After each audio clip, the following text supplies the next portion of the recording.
오늘은 수치심과 죄책감이라고 하는 주제를 가지고 나누려고 하고요. 이게 이제 구원의 부분에 있어서 좀 중요한 함의를 가지고 있기 때문에 제가 수치심과 죄책감이라는 그런 주제를 가지고 오늘 함께 나누려고 합니다. 제가 이제 그 신학대학원 다닐 때 목회학 석사 할 때 신학 석사 말고 목회학 석사 할 때 담당 교수님 중에 이제 그 목회 상담학 교수님이 있었는데 그분이 이 부분에 있어서 약간 그 전공 주요한 이제 전공을 하신 분이에요. 그래서 그걸로 논문도 이걸 쓰시고 책도 내시고 그래서 그때 좀 얘기를 많이 들었었는데 저도 언젠가는 한번 이 주제를 제가 배운 그 내용을 포함해서 언젠가 한번 같이 또 나누는 시간이 있었으면 좋겠다 생각이 들었는데 오늘 같이 나누게 되었습니다. 수치심과 죄책감,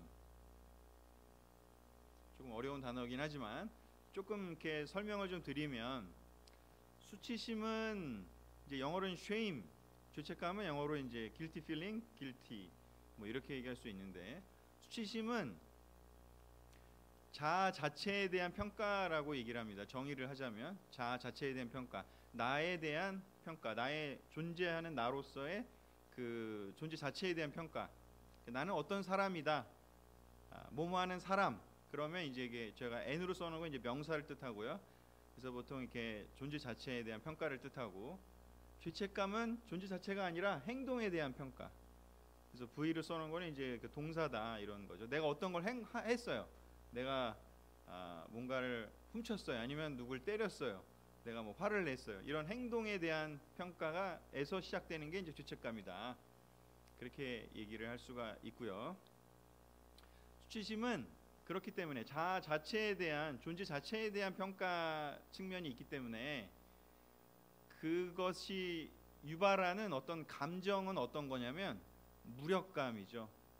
나의 존재가 문제가 있다, 그렇게 느끼는 거는 무력감인 거죠. 나는 정말 태어나지 말았어야 돼. 나는 세상에 존재하면 안 되는 사람이야. 뭐 이런 느낌들. 나는 쓸모없는 존재야. 뭐 나는 세상에 아무런 기여도 할 수 없어. 뭐 이런 느낌. 그렇다 보니까 그게 감정으로 가면 이제 무력감으로 나타나는 거죠. 왜냐하면 내 존재가 문제가 있으니까 무력감, 그리고 자기 비하.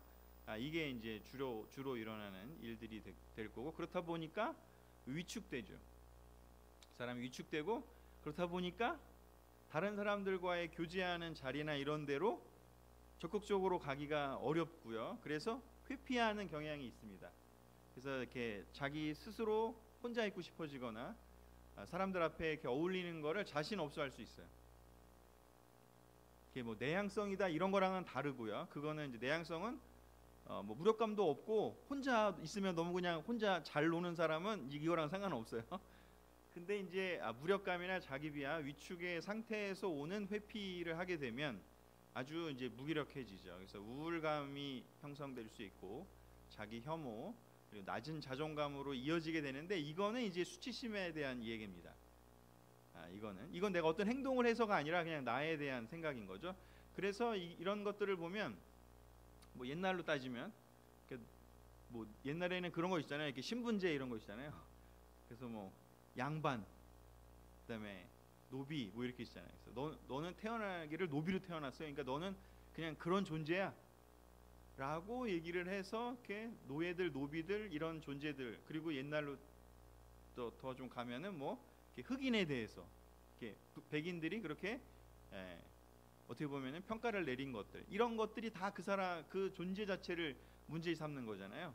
그래서 약간 이제 그 사람이 어떻게 보면은 아예 뭐 일어날 수, 그 사람이 뭘 행동을 해서가 아니라 그냥 그 존재 자체를 한계 지어주는, 그래서 이 계급 구별하는 게 아주 수치심의 큰 문제고, 특히 뭐 지금은 많이 안 됐지만 한 100년 전만 해도 우리 남자와 여자에서도 이 여자들에 대한, 여자가 무슨 공부야, 혹시 이런 말 들어보셨나요, 여러분들은?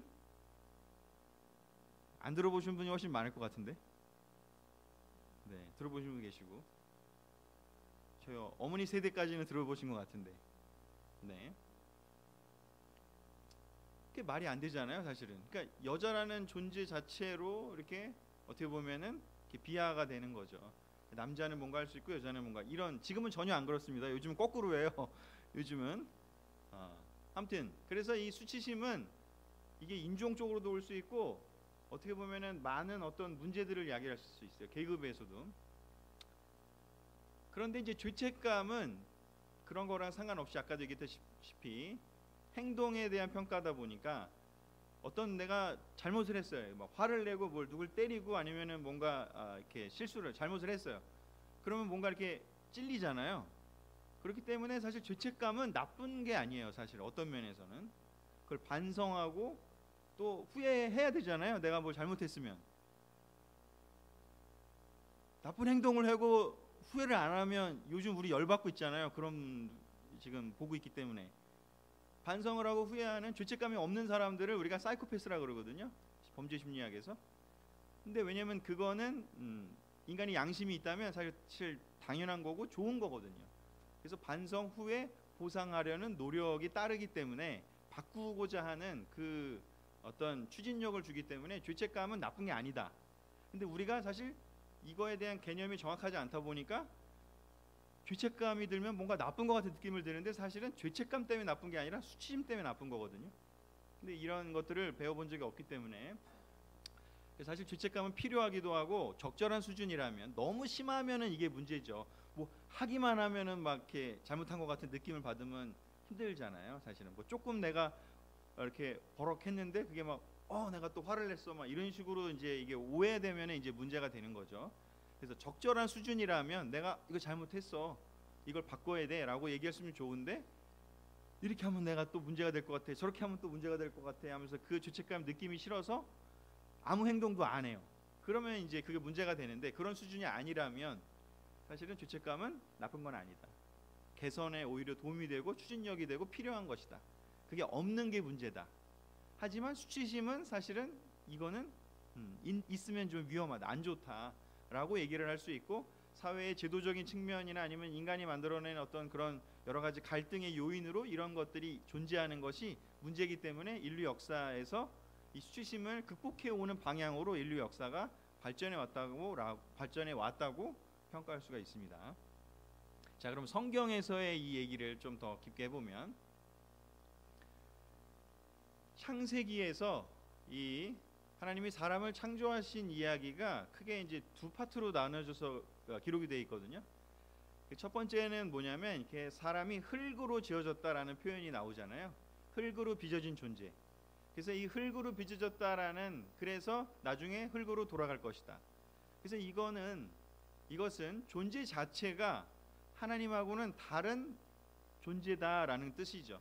한계가 있는 존재다. 우리가 흙으로 와서 흙으로 간다라는 것은 시작이 있고 끝이 있다는 얘기고 또 흙이라고 하는 이 몸, 육체 뭐 이런 진흙 이런 뜻이 아니라 이게 자연의 원소로 우리가 만들었다는 거죠. 그러니까 다시 언젠가는 사라질 수밖에 없는 그런 존재적 한계가 있고 또 생로병사를 겪을 수밖에 없는 한계가 있다. 그렇기 때문에 이 한계에서 오는 수치심이 있을 수 있는 거예요.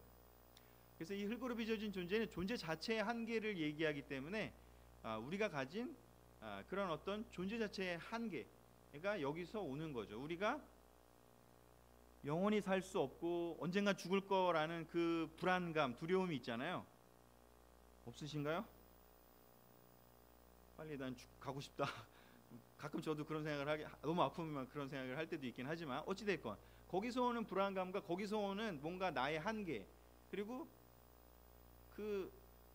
뭐 이나같이 막 이렇게 막 팔팔한 20대 초반에는 아주 가끔 느끼는 거지만 이게 저가 이제 한국 나이로 50이거든요 올해. 안 믿어지시죠? 한국 나이로. 아무튼 이제 옛날 같지 않아가지고 정말 한계를 너무 많이 느끼거든요. 아우 피곤하다부터 해서 뭐 책을 옛날에는만 그냥 그 문고에 가가지고 한 뭐 4시간 5시간 그냥 한 권을 그냥 다 읽고 나오기도 막 이랬었거든요. 근데 지금은 진짜 한 1시간만 봐도 막 허리가 아파. 좀 쉬었다가 다시 와야 돼.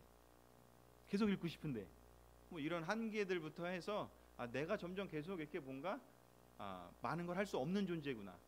아까 여기서 얘기한 것처럼 무력감, 뭔가 이렇게 비하되는 나에 이렇게 위축되고 이렇게 뭔가 이제 옛날같이 못하겠다. 이런 어떤 수치심에 해당되는 그런 감정과 그런 것들이 등장하게 되는 수밖에 없는 그런 존재 자체의 한계들이 느껴지는 거죠, 살면서. 또 하나는 여러분 다 똑똑하고 싶으시잖아요. 막 읽으면 막 쫙 이해하고 막 잘 됐으면 좋잖아요. 근데 잘 되시나요? 나는 왜 이렇게 안 똑똑하지? 나는 왜 이렇게 이런 거 기억력도 이렇게 무뎌지지? 나는 왜 이렇게 이런 파악이 잘 안 되지? 어떻게 보면 내가 태어난 그냥 어떤 유전자적인 그런 한계가 있잖아요. 그죠? 바로 거기서 오는 것. 거기서 오는 것이 바로 혈그룹이적인 존재라는 이 말로 모든 인간이 가진 근원적인 한계가 있다. 즉 우리는 근원적인 모든 인간이 가진 수치심, 아까 얘기하는 뭐 그런 신분의 차이 뭐 이런 것들과 상관없이 그냥 모든 인간이 가진 기본적인 한계가 있다. 수치심을 느낄 수밖에 없는 한계가 있다. 그거를 얘기를 하고 있고요. 두 번째는 다 아시다시피 사실 창세기 하면 딱 이걸 보통 많이 얘기하잖아요. 이렇게 선악과를 따먹는 이야기. 이거는 뭐냐면 사람이 어떤 한계가 있다 없다를 떠나서 그 사람에게 어떤 결정할 수 있는 권한을 줬는데 자기의 능력으로, 자기의 힘으로, 자기의 의사로 안 할 수도 있는데 하는 거잖아요. 결국은 이제 행동이죠. 선악과를 따서 먹었다는 행동을 한 거잖아요. 그래서 이건 하나님을 거부할 수 있는 행위를 한 거죠. 그거를 우리가 뭐라고 얘기하냐면 죄라고 얘기를 하잖아요, 기독교에서. 즉 그래서 이 선악과를 따먹고 나서 부끄러워졌잖아요. 근데 그 부끄러움은 뭐냐면 죄책감인 거죠. 내가 하지 말라는 걸 했네. 이제 하나님은 어떡하지? 이제 여기서 오는 어떻게 보면은 부끄러움, 두려움, 뭐 여러 가지 비슷한 말일 수도 있지만 이 두 가지의 이 이야기로 인해서 너무 놀랍게 진짜 수천 페이지, 수만 페이지를 써서 설명하고 있는 현대 그 학문에서 성경은 그냥 아주 짧은 이 두 가지의 이야기로, 한 장짜리 두 장의 이야기로 인간의 존재를 아주 잘 설명하고 있는 거죠. 우리에게는 이렇게 근본적으로 수치심과 죄책감 속에 살아갈 수밖에 없는 그런 한계가 있다라는 것을 이야기하고 있습니다. 자, 그래서 그렇다 그러면 성경에 봤을 때 하나님이 사람을 불쌍히 여기신다라는 표현이 되게 많이 나오잖아요. 시편 103편 13절 14절 우리 같이 한번 읽어볼까요? 시작. 부모가 자식을 가엾게 여기시듯이 주님께서는 주님을 두려워하는 사람을 가엾게 여기신다.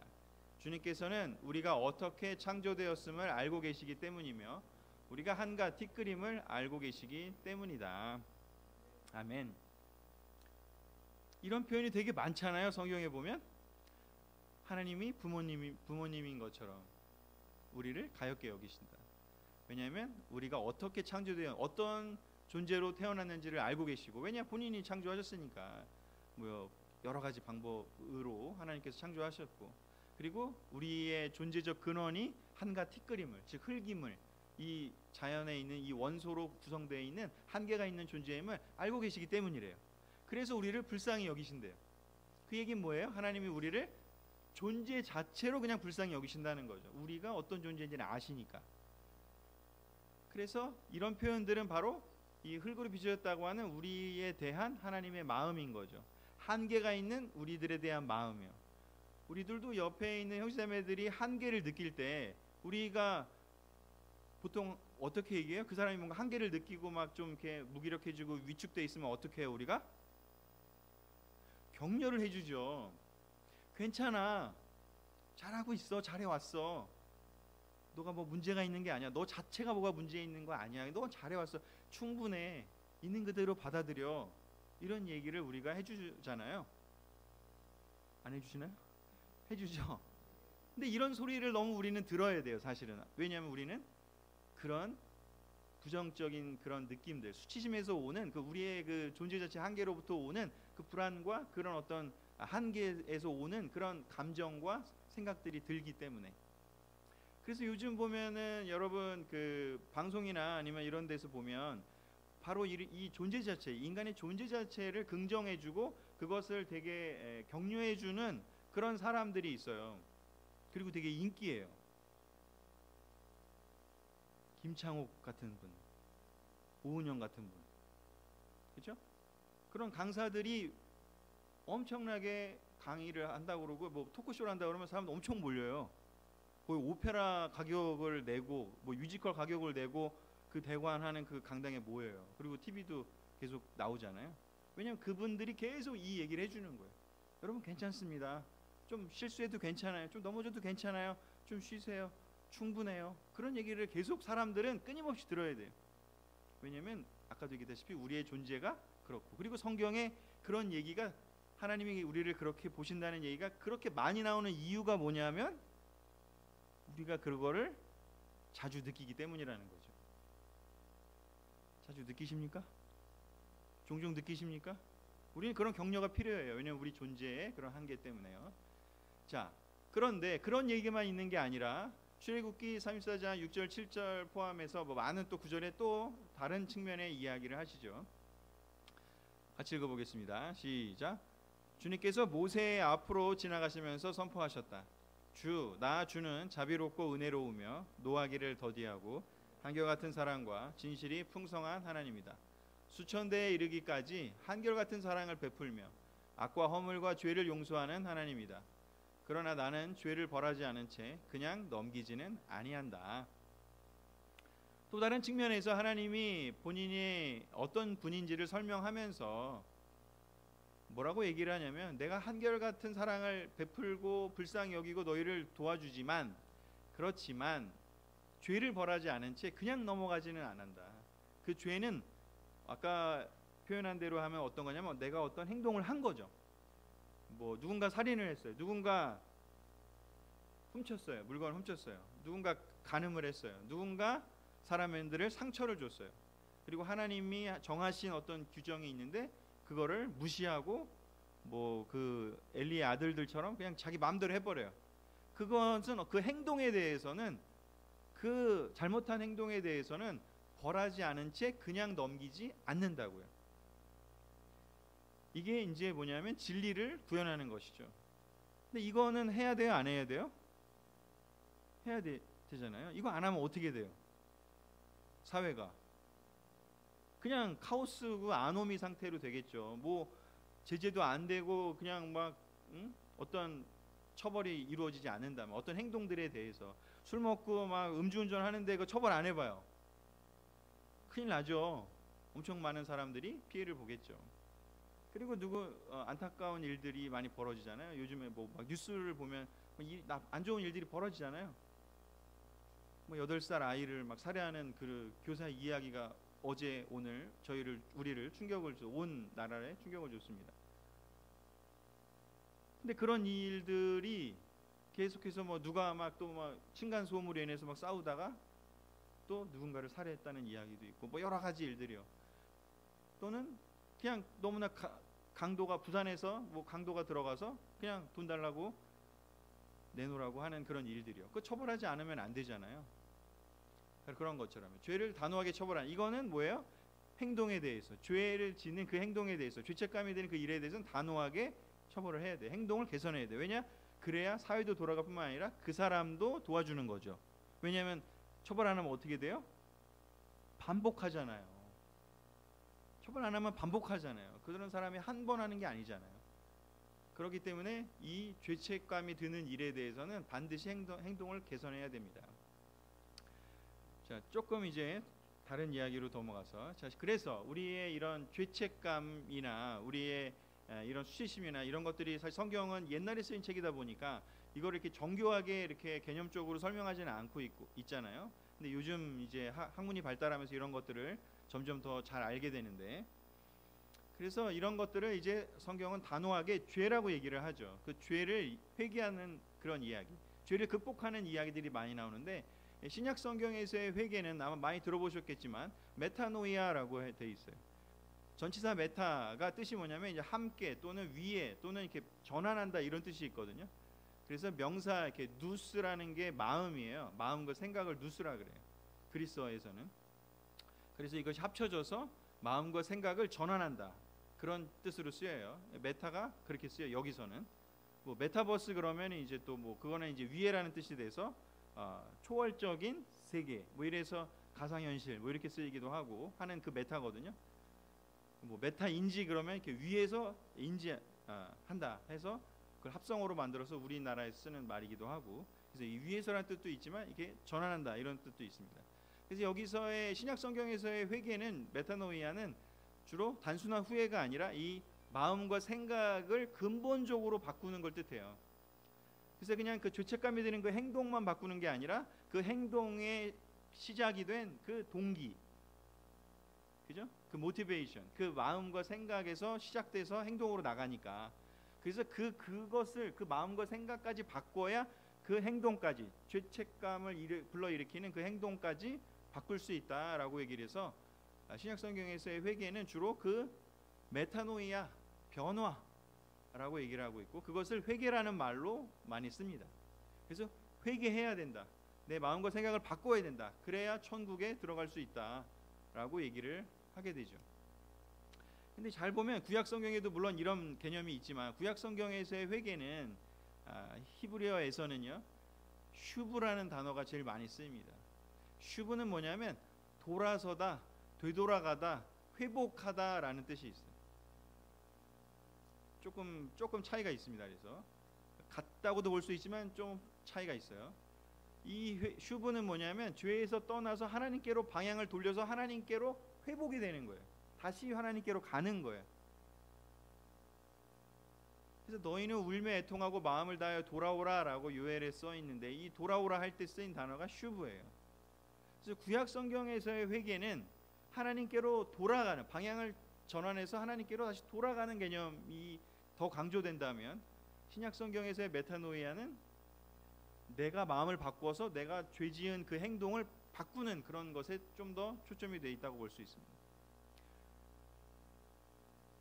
달리 말하면 신약 성경의 메타노이아는 조금 더 이 죄책감이 드는 그 행동을 바꿀 수 있는 그 마음의 작용까지 포함이 된다면, 구약 성경에서의 회개는 계속 이스라엘 백성 보고 돌아와라 돌아와라 돌아와라라고 얘기를 하시면서 그게 회개다. 즉 너네들의 존재 자체가 나한테로 돌아와야 된다. 그 하나둘의 행동 그거 하나 바꾸는 게 아니라 존재 자체가 나한테로 돌아와야 된다. 존재 자체가 망가져서 수치심 속에 그냥 그 눌러 앉아가지고 우리는 바벨론의 포로가 됐어요, 나는 이제 망했어요, 우리는 그냥 아무 쓸모가 없어요, 우리는 희망이 없어요, 이런 수치심을 깔고 앉아서 거기서 그냥 죽어나가자 빠지고 아무 희망이 없는 삶을 사는 사람들에게 슈브 돌아오라고 너네들은 그런 종족이 그런 민족이 아니라고, 내가 선택한 민족이다, 내가 너희를 구원할 거다, 이사야에서 에스겔에서 얘기하는 게 바로 그런 개념이에요. 돌아오라고, 너네들을 내가 얼마나 사랑하는지 모른다고, 너네들은 그런 존재가 아니라고 하면서 그 수치심이 너무나 충만해져 있는 그 사람들에게 돌아오라고 얘기하는 개념이 조금 더 강하다는 거죠. 그래서 이 성경은 이 두 개를 다 얘기하고 있습니다. 제가 설명한 것처럼요. 그래서 오늘 이제 포인트를 좀 정리를 하면요, 자, 수치심의 회복은, 수치심의 극복은 오직 창조주 하나님의 은혜로밖에 가능하지 않습니다. 이 부분이 성경이 얘기하는 겁니다. 마태복음 1장 41절, 예수께서 그를 불쌍히 여기시고 손을 내밀어 그에게 대시고 말씀하셨다. 그렇게 해주마, 깨끗하게 되어라. 예수님이 오셔서 회개하라고 많이 얘기를 했지만, 그렇지만 병들고 귀신 들리고 아파하는 사람들이 온 사람들은요, 그 사람들한테 회개하라는 얘기를 하시지 않았어요. 그 사람은 오히려 뭐라고 얘기했어요? 깨끗해져라, 너희가 원하는 대로 되어라. 그 사람의 그 낮아진 자존감, 나는 잘못 태어났어, 나는 장애인으로 잘못 태어났어, 나는 이 병이 든 건 내가 정말 문제가 있는 사람이라서 그래, 그렇게 사회가 그 당시 사람들이 그렇게 봤잖아요. 마치 아까 얘기한 그 신분제로 아주 그냥 비천하게 태어난 사람들을 그렇게 옛날에 봤던 것처럼, 흑인들에게 너희는 열등한 존재야, 너희는 동물 같은 존재야 라고 얘기하면서 그들을 그냥 이렇게 억압한 것처럼요. 그 억압된 사람들에게 예수님이 하신 일이 뭐냐, 바로 그들이 가지고 있는 그 사회에서 준 그 수치심을 극복하게 하는 거예요. 너희는 그런 존재가 아니다, 너희는 똑같다, 문제가 없다, 너희가 이런 것들이 있는 건 너네들의 잘못이 아니다 라고 하면서 귀신을 쫓아내 주시고 병을 낫게 해주시고 다시 똑같은 사람으로 똑같은 삶을 살 수 있도록 말씀하셨습니다. 예수님이 하신 일입니다. 수치심을 극복하게 해주신 것이죠. 요한복음 3장 16절에서도요, 그 유명한 요한복음 3장 16절, 하나님께서 세상을 이처럼 사랑하셔서 외아들을 주셨다고요. 그를 믿는 사람이 멸망하지 않고 영생을 얻게 하려고 하신다고요. 세상을 이처럼 사랑하셔서 외아들을 주셨다고요. 외아들이란 뜻이 뭐냐면 하나님한테 가장 중요한 거를 줬다라는 뜻이잖아요. 그래서 하나님께서 가장 중요한 거를 줄 만큼 한 명 한 명, 세상은 한 명 한 명이거든요. 모든 사람으로 얘기할 수도 있지만 한 명 한 명, 여러분 한 명 한 명이 하나님의 외아들, 하나님한테 가장 소중한 걸 줄 만큼 사랑하는 존재라는 거죠.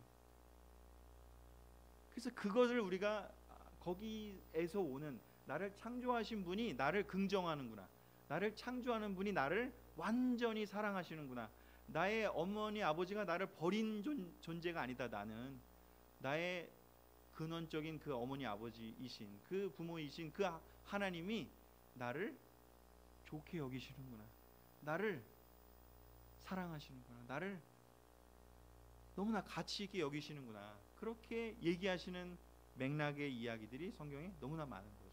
그래서 우리는 그 이야기를 깊게 듣고 그리고 그것을 깊게 새긴 사람은요, 이제 그 수치심에서 해방될 수 있습니다. 누가 뭐라 그래도요, 다른 사람이 너보고 너는 안 돼, 너는 이게 문제야, 너는 잘못 태어났어 라는 뉘앙스로 세상이 아무리 얘기하고 뭐라고 하더라도 이 하나님의 마음, 예수님의 마음을 제대로 이해하고 예수님이 나를 어떻게 보는지를 정확히 아는 사람은요, 바울이 로마서 8장에서 얘기한 것처럼요, 누가 뭐라고 해도 나는 흔들리지 않습니다. 누가 뭐라 그래도 나는 수치심에서 해방됐습니다. 누가 뭐라 그래도 나는 하나님의 사랑을 받는 존재입니다 라고 하면서 사람들의 말에서 자유로워지고요, 사회에서 주는 편견에서 자유로워지고 올바르게 우뚝 설 수 있는 거죠. 스스로의 자존감으로, 하나님이 주신 그 자존감으로. 두 번째요, 죄책감의 회복은 그러면 어떻게 해야 되느냐. 우리가 실제로 잘못할 수 있잖아요. 잘못 안 하는 사람이 어디 있어요. 그 잘못은 이제 죄라고 얘기하잖아요. 잘못 안 하시는 분 있나요? 그렇죠? 우리 실수 많이 하잖아요. 실수, 잘못하는 것들, 뭐 화를 낼 수도 있고, 뭐 누군가에게 피해를 줄 수도 있고. 근데 제일 말도 안 되는 얘기가 나는 회개해 본 적이 없습니다라고 하면서 자기는 그리스도인이래. 그 말도 안 되는 얘기잖아요. 삭개오 이야기, 가늠한 여인 이야기를 잘 보면 죄책감의 회복은요, 예수님이 원하는 그 죄책감의 회복은 무엇이냐면 그냥 그 죄책감을 안 느껴지가 아니라 그냥 겸손하게 인정하고 변화하는 거예요. 삭개오처럼요. 내가 이렇게 잘못했던 거를 이제 바꾸겠습니다. 내가 이제 이거는 2배로 갚고요, 4배로 갚고요, 이렇게 배상하겠습니다 라고 실질적인 그 피해를 처리하는 거예요. 그렇게 변하는 거예요. 그랬더니 예수님이 뭐라 그래요? 오늘 너희 집에 구원이 이르렀다. 너와 식사하겠다. 이렇게 하시잖아요. 그렇죠? 우리가 뭔가 실수하면요, 사과하면 돼요. 뭔가 배상을 하면 돼, 필요하다면. 가늠한 여인 이야기 아시죠? 요한복음 8장에 나온 것처럼 사람들이 이 여자가 가늠했어요 라고 얘기를 했어요. 예수님이 용서해 줬지만 마지막에 뭐라고 하면서 돌려보내죠? 다시는 그 일을 하지 말라고요. 그렇죠? 예수님은 사람들은 이 여자를 수치심으로 몰아서 그냥 죽여버리고 싶었어요. 아예 그냥 사라져야 될 존재로. 하지만 예수님은 분리를 시켰어요. 이 여자가 한 그 행동은 잘못일 수 있다. 하지만 이 여자도 수치심에서는 극복할 필요가 있다 라고 품어주신 거죠. 그리고 나서 대신에 그 행동에 대해서는 바꾸라고요. 바꾸면 되잖아요. 누구나 실수할 수 있고 누구나 잘못할 수 있으니까. 그렇기 때문에 죄책감이 회복되고 극복되는 방법은 겸손하게 인정하고 변화하면 되는 것입니다. 그래서 예수님이 우리에게 주시고자 하는 구원받은 삶이라는 건 무엇인가? 하나님이 우리에게 주시고자 하는 구원받은 삶이라는 것은 무엇이냐? 이 두 가지가 정신분석학 또 목회 상담학에서 얘기하는 중요한 개념입니다. 첫 번째, 수치심의 극복이요. 두 번째, 죄책감에서 해방이요. 그러기 위해서는 우리는 뭐를 해야 되느냐? 하나님이 우리를 얼마나 사랑하는지, 또 우리가 얼마나 그냥 있는 그대로 수용되어져야 하고, 있는 그대로 얼마나 고귀하고, 있는 그대로 얼마나 값어치 있는, 가치 있는 존재인지를 하나님의 목소리로 끊임없이 들어야 되고요, 또한 서로의 목소리로도 들어야 됩니다. 굳이 비싼 돈 주고 막 10몇만 원씩 주고 김창옥 쇼 갈 필요 없어요. 우리가 매일매일 만나서 얘기해 주면 되잖아요. 가정에서 남편이 아내에게 당신은 너무나 소중한 사람입니다, 당신 너무나 존재 자체가 아름답습니다. 부부끼리 얘기해 줄 수 있잖아요. 부모가 자식에게 얘기해 줄 수 있잖아요. 너는 그게 뭐 그런 얘기 말고, 그죠?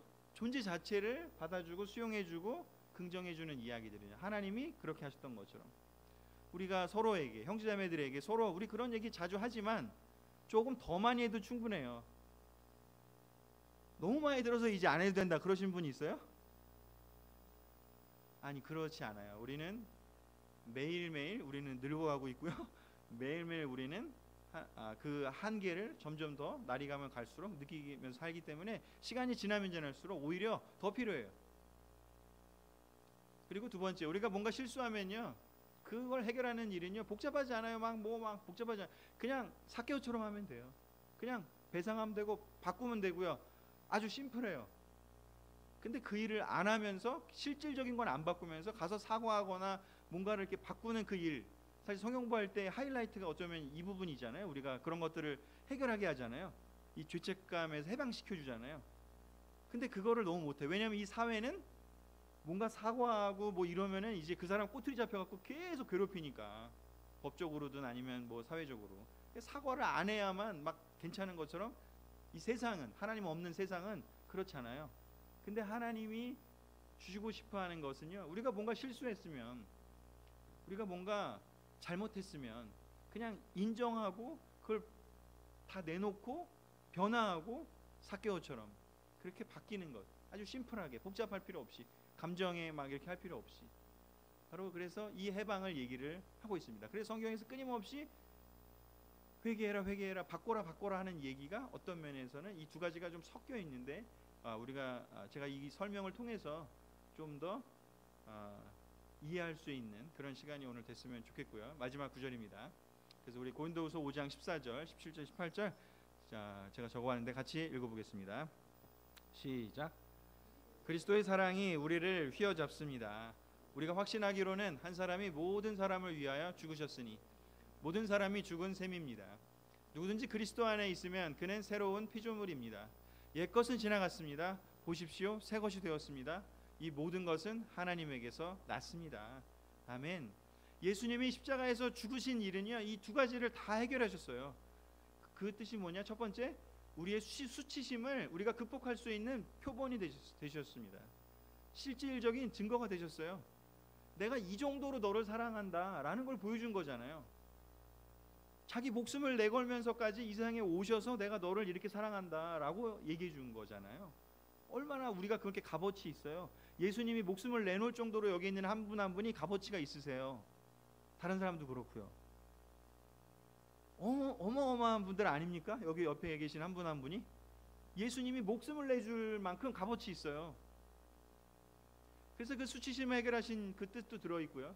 두 번째는 뭐예요? 우리가 죄책감을 해결하는, 해방되는 것은 우리가 아까 얘기한 것처럼 삭개오처럼 뭔가를 배상을 하고 보상을 하고 행동을 바꾸는 거지만, 우리가 이미 저지른 건 어떻게 해요? 그건 남아있잖아요, 사실은.